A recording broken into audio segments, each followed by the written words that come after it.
Hi hello friends, good morning. Welcome to my channel. My name is Krishna.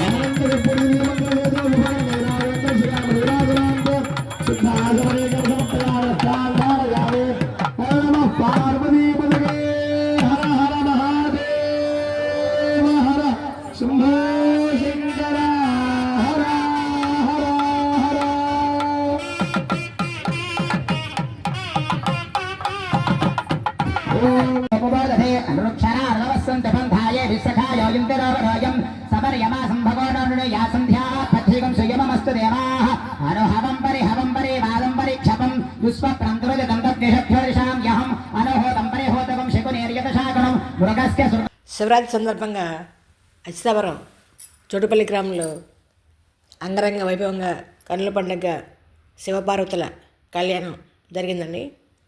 ఆ కళ్యాణాన్ని చూసి తనివితీరా తిలకించి అందరం ధన్యులవుదానండి. ఈ వీడియో లాస్ట్ వరకు స్కిప్ చేయకుండా చూడండి.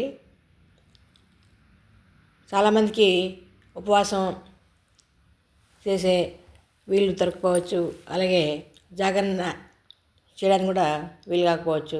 వారందరూ కూడా ఈ శివపార్వతుల కళ్యాణం చూస్తే వారందరికీ శివపార్వతుల అనుగ్రహం, కృపా కటాక్షాలు మెండుగా ప్రసరిస్తాయి. భగవంతుడు శివయ్య అందరికీ అష్టైశ్వర్యాలు, ఆరోగ్యాలు అనుగ్రహిస్తాడు. అందరూ శివయ్య అనుగ్రహం సిద్ధించాలనే ఉద్దేశంతో ఈ శివపార్వతుల కళ్యాణం వీడియో పెడతాను. అందరూ లాస్ట్ వరకు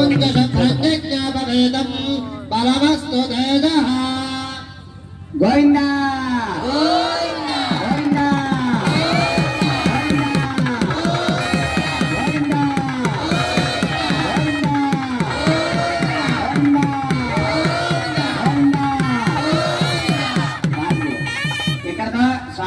యజ్ఞోపవేత కార్యక్రమం జరిగింది.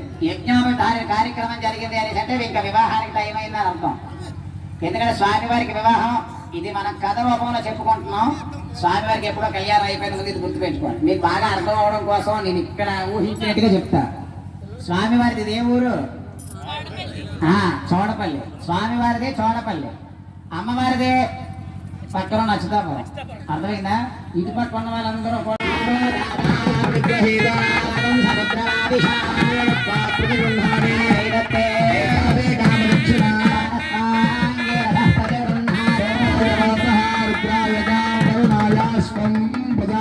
పురుషం మనోకల్పం పుష్పేదాం పుష్పేదం తిరువిద్యాస్వదనకర్తమౌ కన్యాకనక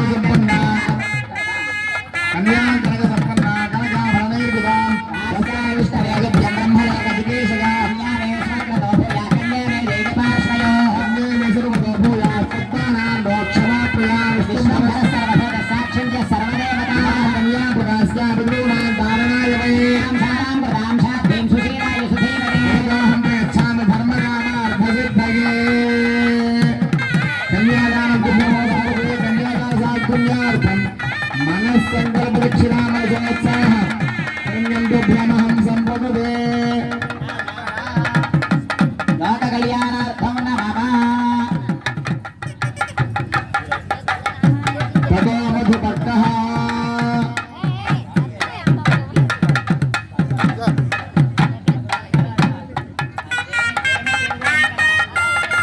చోటుపల్లి గ్రామంలో చాలామంది భక్తులు శివమాలలు ధరించి ఎంతో నియమ నిష్టలతో శివరాత్రి మహోత్సవాల్ని చాలా ఘనంగా నిర్వహించారు. అందరికీ పేరు పేరున హృదయపూర్వక ధన్యవాదాలు. ఇక్కడ మాంగళ్య ధారణలో మనం ప్రతిసారి చెప్పుకున్నదే, మాంగళ్యం ధరించేటప్పుడు పంచమాంగళ్యాలు ఉంటాయి తెలుసు కదా. 5 అంటే వివాహం కాని వారికి 3, వివాహం అయితే 5 పంచమాంగళ్యాలు. కానీ నేను చెప్తూ ఉంటాను, చాలా మందికి తెలుసు కానీ ఉండవు, విషయమే తెలుసు. పంచమాంగళ్యాలంటే 5 పేర్లు చెప్పండి ఎవరైనా. గట్టి చెప్పు. నీ దగ్గర లేను చెప్పకూడదు. ఆ గాజుల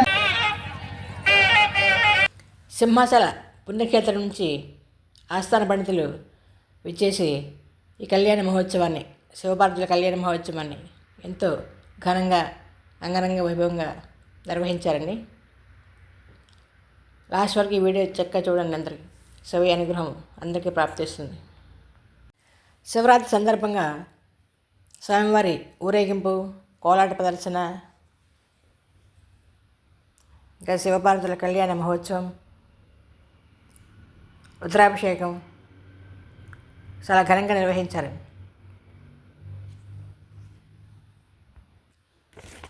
సింహాచలం మరియు అన్నవరం దేవస్థానాల నుంచి పండితులు విచ్చేసి ఈ కళ్యాణ మహోత్సవాన్ని, రుద్రాభిషేకాన్ని ఎంతో ఘనంగా నిర్వహించారు. రాత్రంతా జాగరణ ఉండాలి కదా భక్తులందరూ కూడా. తెల్లవారుజామున 3 గంటలు అయిపోయిందండి అక్కడ దేవ గుడి దగ్గర. చాలా ఘనంగా నిర్వహించారు.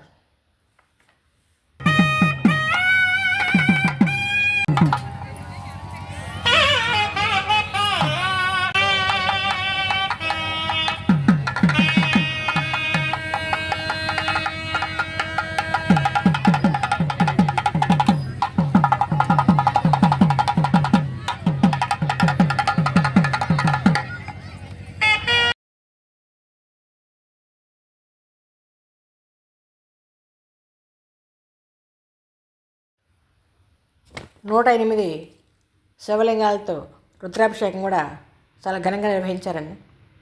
ఉదయం తెల్లవారుజామున 3 గంటల వరకు ఎంతో భక్తి శ్రద్ధలతో ఈ పూజా కార్యక్రమాలు నిర్వహించారు. ఈ కళ్యాణ మహోత్సవంలో పాల్గొని రుద్రాభిషేకం చేసుకుని భక్తులు సుఖ సంతోషాలతో, అష్టైశ్వర్యాలతో తొలతోగాలని పండితులు అందరినీ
వినాయకస్య శంఖశేఖరాగ్రతః ప్రణుద్యతే వినాయకస్య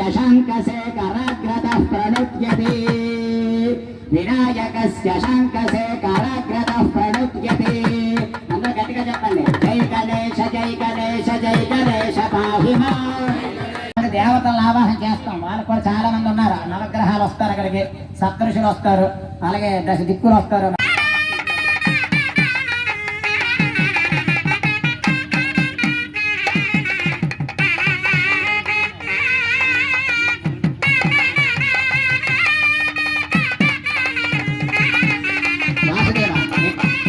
వేదిక మీదకి ఇప్పుడు స్వామివారిని, అమ్మవారిని కూడా ఆవాహన చేయడం జరిగింది. ఇప్పుడు వాళ్ళకు కూడా కంకణాలు కడుతున్నాం. వాసుదేవ ఓం విశ్వేత్త దేశవనేషు ప్రమాచ్యాయ జగర్థమగవన్నింద్ర సున్వతే వారా గోవింద గోవింద గోవింద. ఇక్కడ ఏ నామస్మరణ ఒకటే అర్థమైందా? హర హర మహాదేవన్న, గోవింద అన్న ఒకటే అర్థమైందా? గోవింద ఇంకో విషయం వెంకటేశ్వరుడు అని అంటుంటాం కదా. మనం తిరుపతి వెళ్తే ఆ వెంకట ప్లస్ ఈశ్వరుడే, ఆ ఈశ్వరుడే వెంకటేశ్వరుడే. ఇది గుర్తుపెట్టుకుంటే శివుడు విష్ణు ఒకటే ముందు అర్థమైపోతుంది మనకి. అది ఆ రెండు ఒకటే. గోవింద అన్న ఒకటే.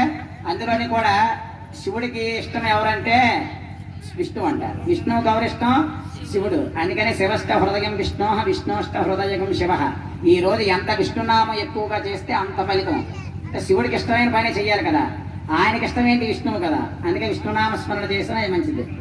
గోవింద గోవింద. ఓం బృహత్సావక్షత్రవృద్ధవృష్టయం దృష్టిభౌజ సుభృతముగ్రవీరో ఇంద్రస్తోమేన పంచదశేన మధ్యమిద వాటేన సగరేణ రక్షాబంధన ముహూర్త శుభ ముహూర్తోస్తు. స్వామివారికి అమ్మవారికి కూడా కంకణం కట్టడం అనేది జరిగింది. జ్యేష్ఠరాజం బ్రహ్మణాం బ్రహ్మణస్పదాన శృణ్వన్నోతిభిస్సేదసాదనం శ్రీమన్మహాగణాధిపతయే నమో నమః. ఆవాహయామి. ఓం బ్రహ్మదేవానాం పదవేః కవీనాం శరవిప్రాణాం హితో మృగానాం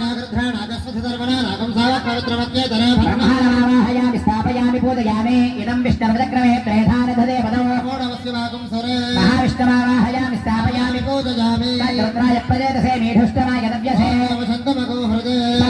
ఓం భూర్భువస్య మహారుద్రమావాహయామి స్థాపయామి పూజయామి. గౌరీమమాయ సలిలాని తక్షత్యేకపదే ద్విపదేశా చతుష్పదే గౌరీమావాహయామి స్థాపయామి పూజయామి. ఓం ఆసత్యేన రజసా వర్తమానో నివేశయన్నమృతం వర్తికించ సూర్యాది నవగ్రహమావాహయామి స్థాపయామి పూజయామి. ఓం ఇంద్రం వా విస్పతస్పరిహామహేజనేభ్యః నాగమస్తు కేవలః. ఓం భూర్భువస్య ఇంద్రాది దశదిక్పాలకమావాహయామి స్థాపయామి పూజయామి. కశ్య పౌత్ర భరద్వాజ విశ్వామిత్ర ఉతగౌతమః వశిష్ఠోజమదగ్నిశ్చ సప్తైదే ఋషయస్తదా సప్తఋషిమావాహయామి స్థాపయామి పూజయామి. అరుంధతీ సమేత సప్తఋషిమావాహయామి స్థాపయామి పూజయామి. గురవే సర్వలోకానాం విశుదే భవరోగిణాం సర్వవిద్యానాం శ్రీ దక్షిణామూర్తయే నమః.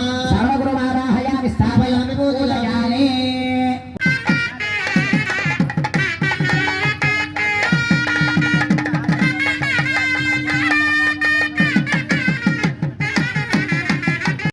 అమృత నైవేద్యం. చెప్పలేదా? ఇప్పుడు గోత్రనామాలు చెప్పడం జరుగుతుంది. చతుస్సాగర పర్యంతం గోబ్రాహ్మణేభ్య శుభం భవతో. నిర్గుణ నిరంజన నిర్వికల్ప నిరామయ నిరాఖ్యాత పంచారుషేయ ప్రవరాన్విత పరమశివ గోత్ర. స్వామివారి గోత్రం ఏంటి? పరమశివ గోత్రం. ఇది శ్రద్ధగా వినండి. ఈ ఒక్క ముక్క అన్నిటి అది అద్భుతంగా ఉంటుంది.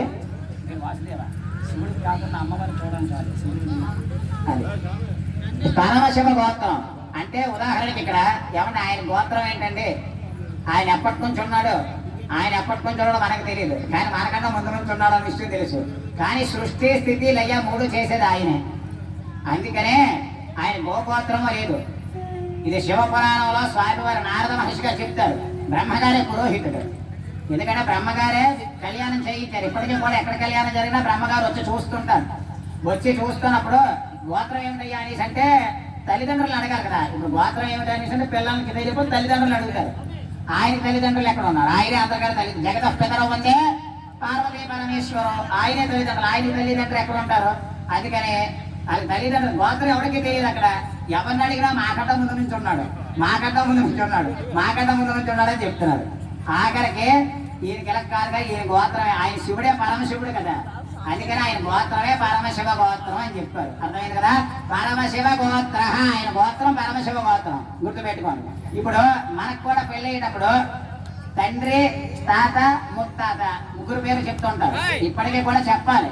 మీ పిల్లలకి సంస్కారం ఏం నేర్పిస్తారని అంటే ఎంత డబ్బు సంపాదించావో ఏ చదువులై కాదు, మీ పేరు మీ తాత పేరు మీ ముత్తాత పేరు ఖచ్చితంగా ప్రతి ఒక్క గుర్తుండాలి. అర్థమైనా? అలా గుర్తుంటేనే అది ఎప్పటికైనా మనకి కనీసం వాళ్ళు స్మరించినా చాలు కొన్ని పాపాలు పోతాయి మనకి. శాస్త్రం చెప్తున్నది. అందుకని అలాగే ఇప్పుడు స్వామివారి గురించి కూడా చెప్తున్నారు. స్వామివారి గారి తండ్రి పేరు ఏం పేరు, తాత పేరు ఏం పేరు, ముత్తాత పేరు ఏం పేరు, ఇంతకు ఏమి పేరు ఏం పేరు? ఆయనే ఆయన పేర్లే. ఎందుకంటే ఆయనే తండ్రి, ఆయనే తాత, ఆయనే ముత్తాత, ఆయనే పెళ్లి కొడుకు. ఎందుకంటే ఆయన పైన ఎవరు లేరు కదా.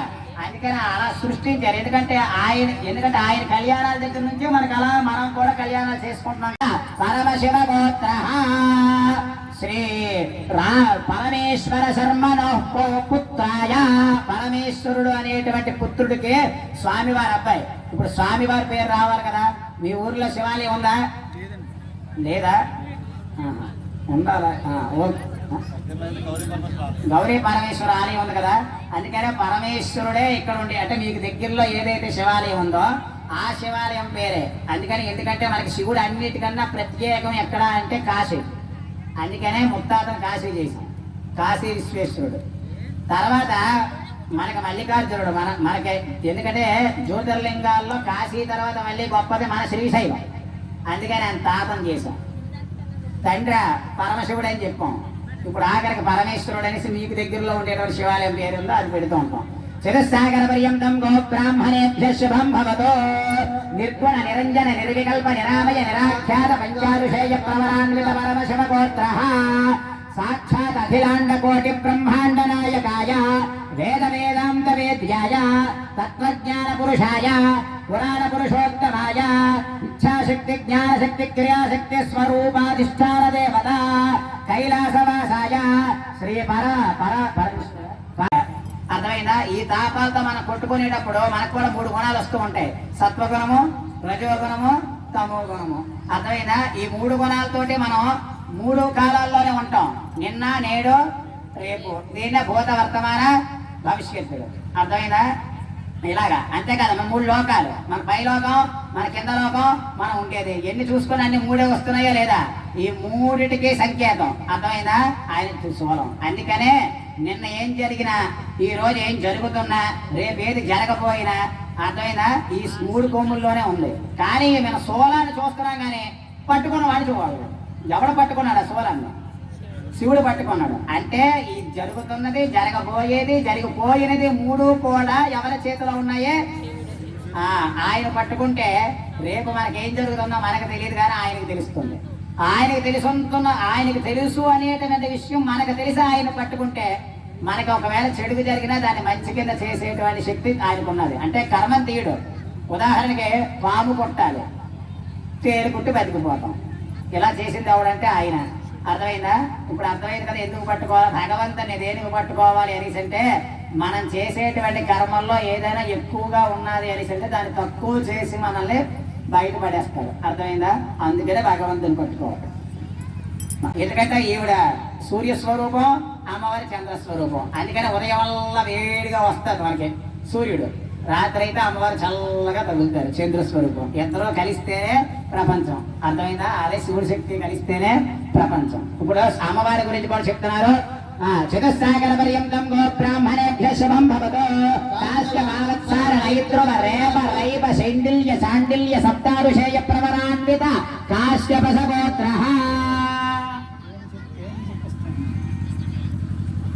మహామేరు శర్మనో నప్త్రే. అంటే అమ్మవారికి సప్తారుషేయ అంటే 7 ఋషులు. మనం ఇందాకలా నిర్గుణ నిరంజన నిర్వికల్ప పంచారుషులే చెప్పాం. ఎవరికి? స్వామి వారికి. కానీ అమ్మవారికి వచ్చేసరికి మనం 2 ఎక్స్ట్రా. అంటే చెయ్యి అమ్మవారిది అంటే ఎక్కువ. అర్థమైందా? మీకు లలితా శాస్త్రం వచ్చే ఎవరైనా నీలోది చూసేనా చదువుతారా? ఎవరైనా చెయ్యొద్దని ఎవరైనా చదివితే లలితా శాస్త్రం చదివినప్పుడు అందులో ఒక నామం ఉంటుంది, శివజ్ఞాన ప్రదాయని. విన్నారా? శివజ్ఞానం ఇచ్చేది అమ్మవారే. అర్థమైందా? అందుకని అమ్మవారే ఎక్కువ. ఒక విధంగా చూసుకుంటే అయ్య కన్నా అమ్మ ఎక్కువ. మీరు మీ మామూలుగా ఆడవాళ్ళందరికీ కూడా తెలుసు, పుట్టిన వెంటనే పిల్లవాడికి తల్లే పరిచయం చేస్తారు మీ నాన్నరాని. అంటే ముందెవరు? అమ్మే కదా. అమ్మ నాన్నని ఎవరైతే చెప్పిందో వాడు నాన్ననో నప్తిరి. మహామేరువు అనేటువంటి మేరు గారికి మన ముని మనవరాలు ఎవరో? మన అమ్మవారు. ఎందుకంటే అమ్మవారు అసలుకి అమ్మవారికి తల్లిదండ్రులు లేరు. కానీ అమ్మవారు మళ్ళీ రూపం ధరించారు కదా. పార్వతి కింద హేమవంతుడు పుట్టారు కదా. ఆ హేమవంతుడు తాలూకా తాతగారు ఎవరో? మేరువు. హేమవంతుడు తాతగారు అనేసి అంటే మన అమ్మవారికి ఏమవుతారు? ముని మనవరాలే కదా అమ్మవారు. అందుకని వాసుదేవ చతుస్సాగర పర్యంతం గో బ్రాహ్మణేభ్య శుభం భవతో. శైండిల్య శాండిల్య సప్తారుషేయ ప్రవరాన్విత కాశ్యపస గోత్ర. మందరాచల శర్మణ పౌత్రి. మందరాచల శర్మ అనేటువంటి శర్మ గారికి మనవరాలంట. ఎవరు? మన అమ్మవారు పార్వతీదేవి. ఇప్పుడు 3వ చెప్తున్నారు వాసుదేవ. చతుస్సాగర పర్యంతం గో బ్రాహ్మణేభ్య శుభం భవతో. శాండిల్య సప్తారుషేయ ప్రవరాన్విత కాశ్యపస గోత్ర. హిమాచల శర్మణ పుత్రి. హేమవంతుడు, హిమాచలుడు అనేటువంటి హేమవంతుడు. అంటే హేమవంతుడు కూతురు కాబట్టి హైమవతి అనేటువంటి పేరు అమ్మవారికి వచ్చింది. హేమవంతుడు తాలూకా కూతురు మన అమ్మవారు. ఇప్పుడు మన అమ్మవారి గురించి గొప్పగా చెప్తున్నారు వాసుదేవ. చతుస్సాగర పర్యంతం గో బ్రాహ్మణేభ్య శుభం భవతో. నిర్గుణ కాశ్య భావత్సార నైద్రువ రేప రైప శండిల్య శాండిల్య సప్తారుషేయ ప్రవరాన్విత కాశ్యపశ గోత్రోద్భవీం అఖిలాండ కోటి బ్రహ్మాండ నాయకీం వేద వేదాంత వేద్యీం ఇచ్ఛాశక్తి జ్ఞానశక్తి క్రియాశక్తి స్వరూపిణీం సాక్షాత్ శ్రీపాదశాస్త్ర చదివితే అర్థం అవుతుంది. ఇచ్ఛాశక్తి జ్ఞానశక్తి క్రియాశక్తి స్వరూపిణి అని చెప్పి, ఇచ్ఛ అంటే సంకల్ప శక్తి. సంకల్పం ఉంటే సరిపోదు. ఉదాహరణ మనకి గులాబ్ జామ్ తిందామని సంకల్పం వచ్చింది. సంకల్పం రాగానే వచ్చేస్తుందా? దానికి ఎలా చెయ్యాలి జ్ఞానం ఉండాలి. ఒకవేళ జ్ఞానం ఉంది, జ్ఞానం ఉండి కళ్ళు మూసుకుని ఎలా చేయాలంటే అయిపోతుందా? క్రియ చెయ్యాలి. అర్థమైందా? అంటే ముందు పొయ్యి వెలిగించాలి. అర్థమైందా? తర్వాత దానికి పిండి కలపాలి. ఇవన్నీ ఉంటాయి. ఇది క్రియ. అంటే ఈ మూడు ఎవరి స్వరూపము వారే అమ్మవారు. ఇప్పుడు ఈ మూడు మన ప్రతి ఒక్కరు జరుగుతున్నదా లేదా? అర్థమైందా? ఈ మూడు జరుగుతున్నది అనేసి అంటే మూడు జరిగే శక్తి వల్ల ఉందా లేదా? ఆ శక్తి అమ్మవారు. అర్థమైందా? అందరూ ఇదే కోరుకుంటారు. అందరికీ శక్తి కావాలని కోరుకుంటారు. వద్దా? అందరికీ శక్తి కావాలి. నాకు ఒకడు బాగా పాడే శక్తి కావాలి, ఒక బాగా చదివే శక్తి కావాలి, ఒకడు ఉద్యోగం అనే శక్తి కావాలి, ఒకరికి ఇంకోటి ఇదో శక్తి కావాలి, అన్ని శక్తులు కావాలి. కానీ శక్తి కావాలని కోరుకుంటున్నాం. కానీ శక్తి ఎవరిదో ఆయన మర్చిపోయాం. శక్తి అందరికీ కావాలి. కానీ శక్తి కావాలంటే ముందు శివుడు కావాలి. శివుడు ఉంటేనే శక్తి గుర్తుపెట్టుకోండి. ఇప్పుడు అర్థమైనా మనకి ఏది కావాలన్నా శివుడిని ఎందుకు పట్టుకోవాలి? గుర్తుపెట్టుకోండి. ఇక్కడ గుర్తుపెట్టుకొని రాసుకొని ఇంటికి వెళ్ళిన కూడా ఆలోచించండి. ఏమిటి? భగవంతుణ్ణి స్పందింపజేసేటువంటి దివ్యమైనటువంటి శబ్దాన్ని మంత్రం అంటారు. ఏ మంత్రమైనా కావచ్చు. వేదంలో చెప్పినది. ఇప్పుడు కొత్త కొత్త మంత్రాలు ఏమి వస్తాయి? అవి కాదు. అర్థమైనా? దేవుడు ఎక్కడున్నాడు? అంతా ఉన్నాడు. ఇది గుర్తుపెట్టుకోండి. ఇది మన సనాతనం. ఆ మంత్రాలే. అందుకని ఈ మధ్య దేవుడు ఎక్కడ ఉంటే పరలోకంలో ఉన్నాడు. అది కాదు. అర్థమైందా? అంతా ఉన్నాడు దేవుడు. ఇప్పుడు ఆ సంకల్పం చెప్తారా? కోటి బ్రహ్మాండానామేకతమే వ్యక్తావ్యక్తమహంకార పృథివ్యాపస్తేజో వాయురాకాశాద్యావృణైరావృతేస్మిన్మహతి బ్రహ్మాండ ఖండయోర్मध्ये ఆధారశక్తి శ్రీకూర్మవరాహ వైష్ణవార్ధనాగశేష తక్షకాష్టదిగ్గజో పరిప్రతిష్ఠితే అతల వితల సుతల తలాతల రసాతల మహాతల పాతాళ సప్తలోకానాం ఉపరితలే భూర్భువస్సువర్మహర్జనస్తపస్సత్యమే సప్తలోకానామధోభాగే చక్రవాళశైల మధ్యగత మహాసుమేరో సహ శిఖరానువర్తిని మహానాలాయమాన ఫల సహస్రఫలామణి మండల మండితే అమరావత్యశోకవత్యం భోవతిరైవతి సిద్ధవతి సాధ్యవతి గాంధర్వత్కలకావతీది అష్టో పుణ్యపురీ విరాజితే ఇంద్రాగ్నియమనృతవరుణవాయుకుబేరీశాన్యాదిష్టదిక్పాలక పరిపాలితే మహేంద్రమలయా సఖ్యశక్తి హిమోద్వక్ష వింధ్యపారయాత్ర సప్తకులాచల మతంగ హిరణ్యశృంగ మాల్యవత్కిష్కింధ ఋష్యశృంగాఖ్య లోకాలోకాచల పంచమహానగా ఇష్టితే శ్రీరామ శిబిరంతి గయ నృగు పృథుమాంధ ధ్రువు యాతి. కింద ఉన్నాయి. మన లోకంతో పైకి భూః భువః సువః మహః జనః తపః సత్యం. ఇవి 7. అర్థమైనా? మొత్తం 14 లోకాలకి అయితే ఒక లింగం. మనం అభిషేకం చేస్తున్న ఈ మాత్రం పొట్టకన వేలంతో ఉన్న లింగంలో ఇన్ని లోకాలు ఉన్నట్టుగా భావన చెయ్యాలి. అంత పెద్దదానికి మనం చెయ్యలేం కాబట్టి మనం పెట్టుకున్నదానికి. ఇప్పుడు అర్థమైందా? ఇది మొట్టమొదటి అందులో ఉన్నది. ఇంకా రెండోది ఏంటంటే ఈ భూలోకంలో ఉండేటువంటి క్షేత్రాలు గొప్పగా చెప్పారు. అందులో మోక్షం ఇచ్చేటువంటి క్షేత్రాలు 7 ఉన్నాయి. ఈ 7 ఖచ్చితంగా ఒక్కదానికి వెళ్ళినా చాలైనా అని చెప్పి శాస్త్రం చెప్తున్నది. మోక్షం ఇచ్చేటువంటి క్షేత్రాలు 7 ఉన్నాయి. ఈ 7 క్షేత్రాల్లో కనీసం ఒక్కటైనా మనం అడుగు పెట్టాలంట మానవ జన్మ ఎత్తినందుకు. ఆ 7 కూడా చెప్పుకుందాం. గుర్తుపెట్టుకోండి. ఇలాంటి వాళ్ళు ఎవరు చెప్పరు. మొట్టమొదటి ఏంటంటే అయోధ్య. మోక్షం ఇచ్చేటువంటి క్షేత్రాలు. మోక్షమే ఇస్తున్నది అనేసి అంటే ఏదైనా ఇవ్వగలదని అర్థం. అయోధ్య మొట్టమొదటే మనకి మన భగవంతుడి దైవాలు రెడీ అయ్యింది. రెండోది ఏంటంటే మధుర. మధుర అంటే మధురై మన ఎక్కడ తమిళనాడులో ఉన్నది కాదు, బృందావనం ఢిల్లీ దగ్గర ఉంది, ఆగ్రా దగ్గర. కరెక్ట్. తర్వాత ముందు అయోధ్య, తర్వాత మధుర, తర్వాత మూడోది మాయా క్షేత్రం. మాయా అంటే హరిద్వార్. అంటే కేదార్, బద్రి, గంగోత్రి, యమునోత్రి వెళ్ళిన వారు మొట్టమొదటి చేరుకోవాల్సింది హరిద్వారే. అక్కడే మాయాదేవి అనేటువంటి శక్తిపీఠం ఉంది. అది 3వ క్షేత్రం. అయోధ్య, మధుర, మాయా. 4వది కాశీ. ఈ వీటన్నిటిలోనే గొప్పదని చెప్తుంది మన శాస్త్రం కాశీ. ఇది 4వది. ఇంకా 5వది ఏంటంటే కంచి. మనకు దగ్గరలో ఉన్న క్షేత్రంలో కంచి ఒకటి. కంచి శక్తిపీఠం. అలాగే చాలా అద్భుతమైనటువంటి మోక్షపురి కూడా. ఎన్ని అయ్యాయి ఇప్పటికి? 5 అయ్యాయి. ఇంకా ఆరోది ఏంటంటే ఉజ్జయిని, అవంతిక అంటారు పూర్వకాలంలో. అవంతి ఇది మనకి ఎవరంటే భోజ మహారాజు అలాగే విక్రమార్కుడు ఇవన్నీ అక్కడ పరిపాలించిన వాడు అవంతి దేశం. అవంతి దేశాన్ని ఇప్పుడు ఉజ్జయిని అంటున్నారు మనం. అక్కడ శక్తిపీఠము అమ్మవారు ఈ జ్యోతిర్లింగం కలిసి ఉండేటువంటి చోటు అది ఉజ్జయిని. మహంకాళేశ్వరుడు మహంకాళి అది కూడా ఒక ఇది మన మోక్షం ఇచ్చేటువంటి క్షేత్రం. ఇంకా ఆఖరిది అన్నిటికన్నా అద్భుతం మనకి దగ్గరలోనే ఉంది పూరి. పూరి అంటారు చాలా మంది, పూరి కాదు దాని పేరు పూరి. అదేనా ఇది 7వ క్షేత్రం. అయోధ్య, మధుర, మాయా, కాశీ, కాంచి, అవంతిక, పురి, ద్వారవతి చైవ. ద్వారవతి అంటే ఈ 7 ద్వారా మోక్షాన్ని పొందే అవకాశం మానవుల్లో మన భూలోకంలో అతి ఉత్తమమైనటువంటి స్థలాలని చెప్తున్నాడు. ఈ 7 అంత గొప్పవి. చతుర్థ సమన్వంతరానం అని చెప్పి మనకి చెప్తూ ఉంటారు. అందులో 7వ మన్వంతరంలో ఉన్నాం. ఇవన్నీ వింటే చాలు. ఇవన్నీ విని మనం కన్యాదానం చేస్తే ఫలితం ఏంటి వస్తుందో ఆఖరిలో మీకు చెప్పించాం. ఏంటంటే త్రిగీకృత, అగ్నిష్టోమ, అతిరాత్ర, ఆప్తోర్యామ, సాంతపన, రాజసూయ, వాజపేయ ఇలాంటి యాగాలు మనం చేయడం మన భూలోకంలో ఇప్పటి ఉన్న తరంలో చాలా కష్టం. ఆ ఎవరో శ్రీరాముడు ఎవరు హృదయుగంలో సత్యహరిశ్చంద్రుడు, రాముడి యుగానికి వచ్చేసరికి దశరథుడు, వాళ్ళు మాకు రఘు మహారాజు, మనకు ఇది ద్వాపర యుగంలో ధర్మరాజు వాళ్ళు చేశారు. ఈ యుగంలో మనం చెయ్యలేము అంత గొప్ప యాగాలు. కానీ అవి చెయ్యలేకపోయినా చెవులో పడ్డ చాలా ఆయన చేసిన పుణ్యం కలియుగంలో వస్తుంది.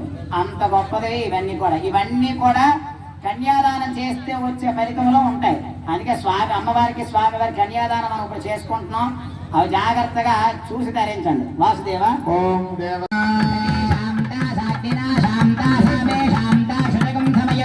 రక్షకం శాంతం తద్వాజునా శాంతం తన్మే శాంతకోశకో సంగతో శాంతాసాదిత్యేన శాంతాసామే శాంతాశతకం సమయతో శాంతరంతరిక్షకో శాంతరిజౌ శాంతిశాంతరవాదుశాంతరవాదుశాంతరాదిత్యశాంతచంద్రమా శాంతనక్షత్రాల శాంతరాపశాంతరాజుభయశాంతరవనస్పతశాంతరగౌ శాంతరదాశాంతి అస్మశాంత ప్రజశాంత బ్రహ్మశాంతర బ్రాహ్మణ శాంత శాంతరేవ శాంత శాంతరితే అస్తు శాంతి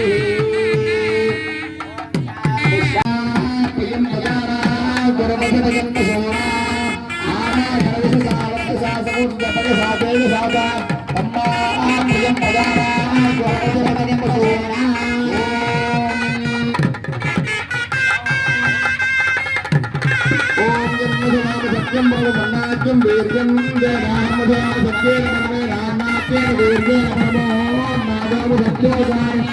సకలం మంత్రేణ స్తోష్ణి అభిదానమసి ఇత్యవపేత్మా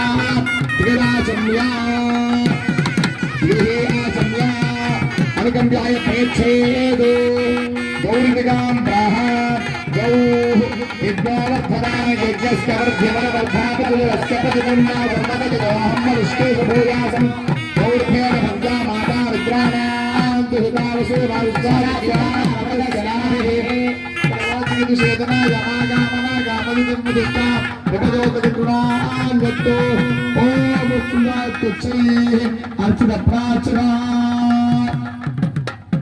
యువమనస్త్రామితి మసావలదేవర్ఛద్రామంతమోహసర్గా సావధానాః సుముహూర్తే సావధానాః శుభలగ్నే సావధానాః శ్రీమామహేశ్వరస్య సావధానాః శివస్య పత్ని వీరాజపుత్రే సువర్ణ దివ్యామరత్నభూషా కళ్యాణోనేశ్వరంగళాఖ్యే వధూవరాభ్యాం వరమాభవంతు సావధానాః సుముహూర్తే సావధానాః లగ్నే శ్రీమామహేశ్వరస్య సావధానాః ఓం సానో దేవే సహ వాసుర్మగచ్చదో ఆహారసమంతరభూవసృష్టానుజాగులేః ఆహారమామంచంతో ద్రాష్టమభిప్రసదో రాజ్యోర్ధమాప్రథయేం విశ్వమయం జగదో హరమదాయిమే రాజావిషామయం హేవైధినావ్యధిష్ఠా హిమానుజాగులేః హద్రమస్తిష్ఠా అష్టముధారయా అష్టప్రదన్యదః సంకుశప్రవః క్షేత్రాన్ని సుందరిలో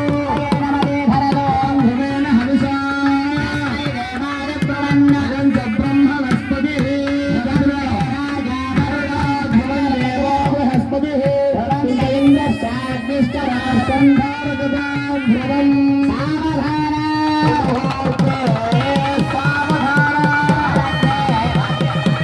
శుభ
మనకు తెలిసినది మీకు ఒక విషయం చెప్తాను, గుర్తుపెట్టుకోండి ఖచ్చితంగా.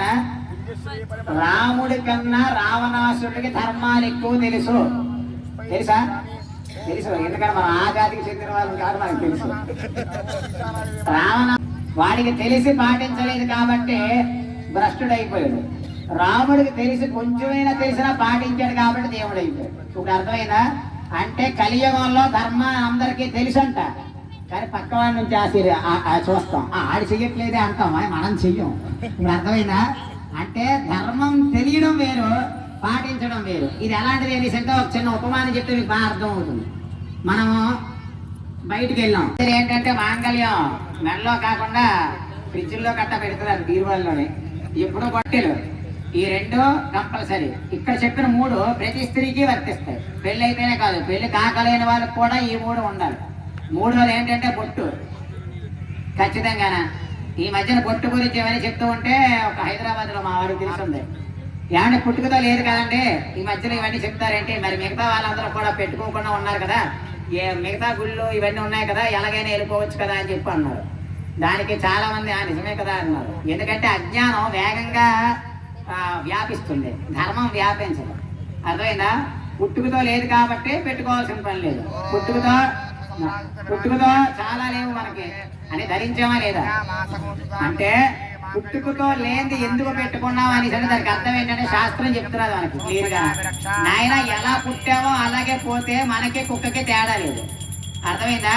ఋషులు ఏం చేశారని అంటే భగవంతుణ్ణి ఋషులు దర్శనం చేసి ఋషులు భగవంతుని దర్శనం చేసి దివ్యత్వం ఈ శరీరం అంతా కూడా. ఉదాహరణకు బొట్టు ఇక్కడ ఎందుకు పెట్టుకోవాలి, అది కూడా శాస్త్రం ఉంది. మనకి దిక్కులు ఎన్ని? 10 దిక్కులు, 4 మూలలు, 4 దిక్కులు, పైన ఆకాశం, కింద మొత్తం 10. ఈ 10లోని కూడా దేవుడి మూల ఏ మూల పెడతాం?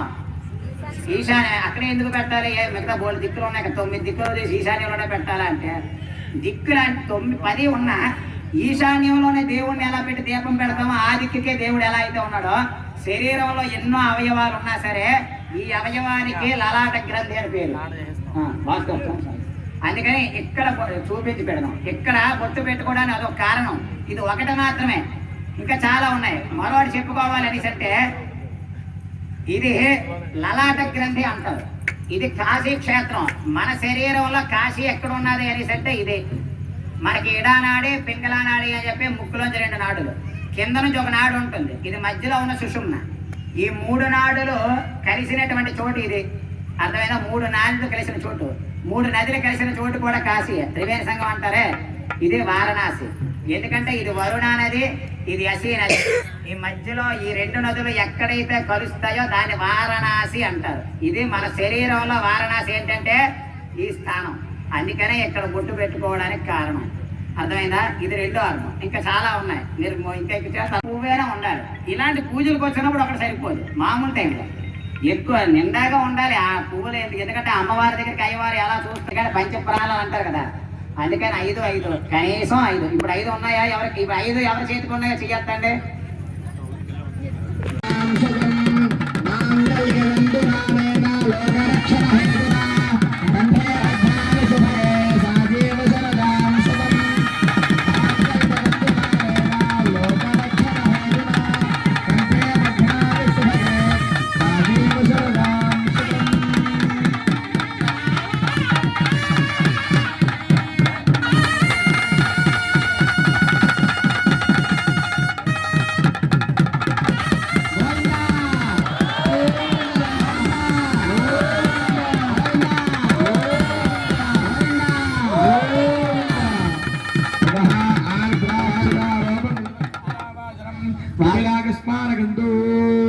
ఇప్పుడు స్వామివారికి మాంగళ్యధారణ అనేటువంటి కార్యక్రమం కూడా జరిగింది. సోమవారం చంద్రుడికి ఇష్టం కాబట్టి, మనస్సు చంద్రుడి వల్ల బాగుంటుంది కాబట్టి సోమవారం శివుడికి కూడా ఇష్టం అని చెప్పి శివుడి నెత్తి మీద ఉన్న చంద్రుడికి నువ్వు పాలు పోసి చంద్రుడు తరిస్తే నువ్వు కూడా చల్లగా ఉంటావు, మనస్సు బాగుందని చెప్పడానికి సోమవారం శివాలయానికి వెళ్ళాలని చెప్పారు. ఇవన్నీ అర్థమైతే ఒకదానికి ఒకటి ఇన్ని రహస్యాలు మన ఋషులు ఏమి ఇచ్చారో నాకు అర్థం కాక ఎన్నాళ్ళు ఏడిచారు నాకు తెలియలేదని అర్థం అవుతుంది.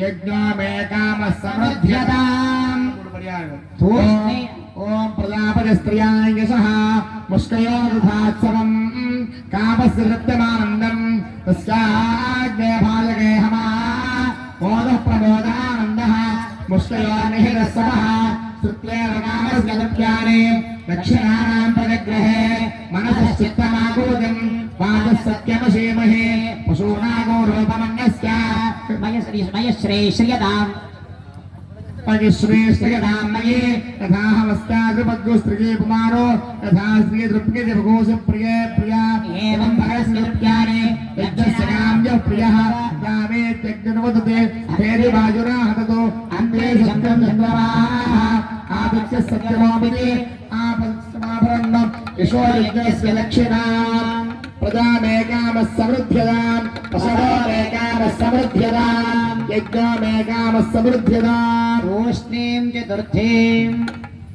ततः ब्रह्मग्रन्थिं गध्नाति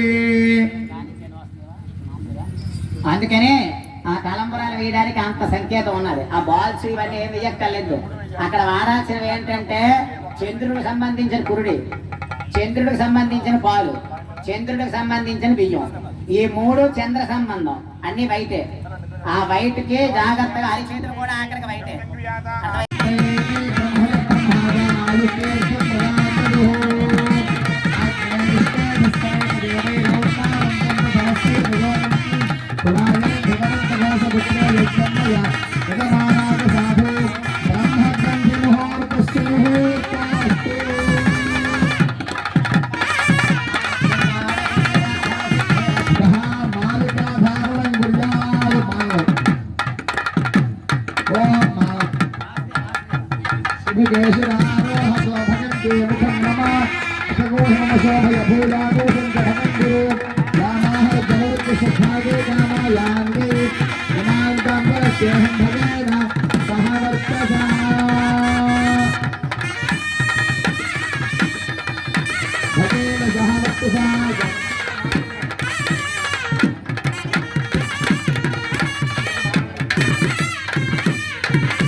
చూశారు కదండి శివభారతుల కళ్యాణం ఎంత ఘనంగా అంగరంగ వైభవంగా ఎంత చక్కగా నిర్వహించారు. చూశారు కదా, మన జన్మ ధన్యమైందండి. శివయ్య అనుగ్రహం ఎల్లవెల్ల మన మీద ప్రసరిస్తుంటు. Thank you for watching. అందరికీ ధన్యవాదాలండి. సృష్టి స్థితి లయకారుడైన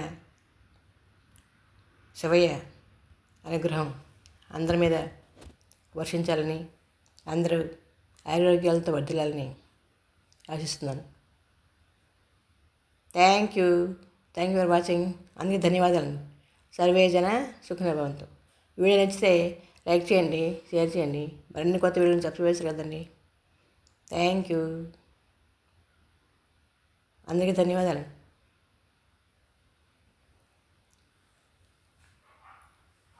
కళ్యాణం చక్కగా చేసి నిర్వహించారు చూడండి.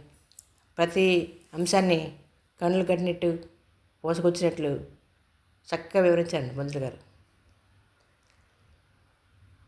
పంతులు గారికి అన్నవరం, సింహాచలం ఇవి చేసిన పంతులందరికీ కూడా హృదయపూర్వక ధన్యవాదాలు,